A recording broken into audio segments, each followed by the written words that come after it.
দোষ ধরবেন নিজের, অন্যের করবেন প্রশংসা, দেখবেন আল্লাহ তাআলা আপনাকে দুনিয়াতেও ইজ্জতওয়ালা বানাবে, আখিরাতেও ইজ্জতওয়ালা বানাবে। সুবহান আল্লাহ দিতে প্রস্তুত। আমরা চাইতেও জানি না, নিতেও জানি না, রাখতেও জানি না। এখানে অনেক বাবার সন্তান এমন আছে, বাবা কষ্ট করে টাকা কামাইছে, ছেলেরা টাকা চিন্তা করার দরকার নাই, কিন্তু বাবা দেয় ব্যবসা, ছেলে রাখতে আছে। জোরে বলেন আছে। অনেক বাবা আছে নিজের টাকা দিয়া ছেলের বিদেশে লাইন করে দিছে, 2 সপ্তাহ পরে ফোন করে কয় ভাল লাগে না, চলে আমো। আছে তো দোষ কার, বাবার না ছেলের? এটা সবসময় মাথায় রাখেন। আপনাদের কি ভাইয়া কষ্ট হচ্ছে? এবার আসেন, আজকে আমরা কোরআনকে একটু বুঝার চেষ্টা করব। পৃথিবীর মনে রাখবেন সমস্ত কিতাব পড়ার জন্য চামড়ার চোখের দরকার, কোরআনকে পড়ার জন্য অন্তরের চোখের দরকার। কোরআন যদি বুঝতে চান সুন্দর একটা মন লাগবে, নোংরা মন দিয়ে কোরআন বুঝা, এটা মাথায় রাখবেন সব সময়। মন পরিষ্কার, কোরআনের নূর আপনার কাছে আসবেই আসবে, এটাই নিশ্চিত। এবার আসেন, আল্লাহ বলে যে হাবিব, নবী পাইয়া কয় আল্লাহ এটা তো তোমার দয়া, সব তুমি মারা দিছো। মূসা তোমার নেয়ামত পেয়ে কালিমুল্লাহ হয়েছেন, কথা বলার সুযোগ পেয়েছেন। আমি তোমার নেয়ামত পেয়ে মেয়েরাজ দিদার করার সুযোগ হয়েছে, দিদার করার সুযোগ হয়েছে। দাউদ তোমার নেয়ামত পেয়ে কণ্ঠের তেলাওয়াতে সবাইকে পাগল করে ফেলেছে। আর আমি মুস্তাফা কথা বললে সাহাবারা পাখির মতো বসে তাকাই থাকতো, পাখির মতো বসে তাকাই থাকতো। দিন নাই রাত নাই, সবাই শুধু ঠেললেও যাইতো না, বসেই থাকতো, শুনতে থাকতো, বসেই থাকতো, শুনতে থাকতো। আবু হুরায়রাকে দেখা যাক, যা শুনেছে তাই মুখস্থ করে ফেলেছে। ইউসুফকে এত সুন্দর দান করেছ। যুবক, যে সুন্দরের জন্য পাগল, আসল সুন্দর কোথায় একটু দেখেন। ইউসুফ নবীকে আল্লাহ নিয়ামত দেওয়ার কারণে সৌন্দর্যের মহিমা এমন পর্যায়ে পৌঁছায় গিয়েছে, মিশরের নারীরা আপেল লেবু কাটতে গিয়া খবর নাই, হাত কেটে ফেলছে, রক্ত পরে, খবর নাই, খবর নাই। ইউসুফ নবী কত সুন্দর, কত সুন্দর, কত সুন্দর, কত সুন্দর। হাসরের ময়দানে সেই ইউসুফ নবীও মুগ্ধ হয়ে যার চেহারার দিকে তাকায় থাকবে, সেটাই আপনার নবী রাহমাতুল লিল আলামিন। মাথায় রাখবেন কথাগুলো। এবার বলেন, সুন্দরের মধ্যে আমাদের নবীর মতো সুন্দর? আমি সবার মুখে শুনতে চাই, সুন্দরের মধ্যে আমাদের নবীর মতো সুন্দর?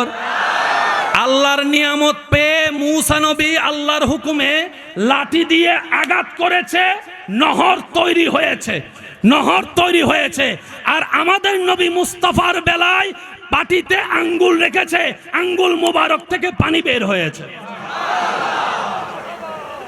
সবারটা শেষ যেখানে, আপনার আমার নবীরটা মাত্র সেখান থেকে। ভাগ্য গুণে সেই নবীর উম্মতের খাতায় আপনার আমার মতো গুনাহগারের নাম লেখা হয়েছে। কি সৌভাগ্য জানেন। আচ্ছা ভাইয়া, এখানে একটা জিনিস জিজ্ঞেস করি, এই যে লুঙ্গিওয়ালা ভাই, আপনার নামটা বলেন তো, বলেন বলেন, বসেন, না না বসেন, বলেন। আগে কিছু নাই, এই যে বলেন মোহাম্মদ। আচ্ছা ভাই, আপনার নাম? কয়জনের নাম, কয় রকম, কিন্তু একটা নাম সবার সেম, মোহাম্মদ, মোহাম্মদ, মোহাম্মদ, মোহাম্মদ, মোহাম্মদ, মোহাম্মদ। दिल से कह रहा हूँ जरा समझा करो ना यार, मोहम्मद, मोहम्मद, मोहम्मद, मोहम्मद, मोहम्मद, मोहम्मद, मोहम्मद, मोहम्मद, मोहम्मद, मोहम्मद, मोहम्मद, मोहम्मद, मोहम्मद, मूसा, मूसा, मूसा, ईसा, ईसा, ईसा। जोरे बोलें ना रे भाई। मूसा नबीर उम्मतेर आगे मूसा নাই, ঈসা নবীর উম্মতের আগে ঈসা নাই, দাউদ নবীর উম্মতের আগে দাউদ নাই, কিন্তু শেষ নবীর উম্মতের আগে মুহাম্মদ, মুহাম্মদ, মুহাম্মদ, মুহাম্মদ, মুহাম্মদ, মুহাম্মদ, মুহাম্মদ। জগৎ জিজ্ঞেস করে এটা কি, বলে যে এটা হচ্ছে উম্মতের ভোটার আইডি কার্ড। এটা আপনার আমার যে কত বড় ভোটার আইডি কার্ড, হাসরে যাইলে বুঝতে পারবেন। যখন ফেরেশতারা দেখবো আপনার নামের আগে মুহাম্মদ, দেখবেন যে আপনার বিএভি লাইনে ডুবে দিছে। না সুবহানাল্লাহ, আর একটু আস্তে করে কর। অনেকে মনে মনে কষ্ট পাইতেছে মনে হয়। হাতি মরলেও বুঝে যে গবেষণা করে, যে গবেষণা করতে নামে সে ঝগড়া করার টাইম পায় না, তর্ক করার টাইম পায় না। কথা বলেন ঠিক কিনা?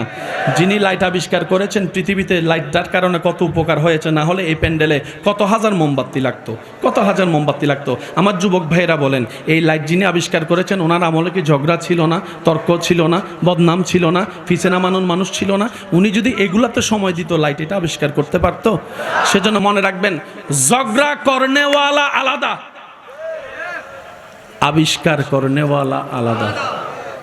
এবার সিদ্ধান্ত আপনার, ঝগড়া করে সময় নষ্ট করবেন নাকি কিছু গবেষণা করে আবিষ্কার করে পরবর্তী প্রজন্মের জন্য কিছু উপকার রেখে যাবেন।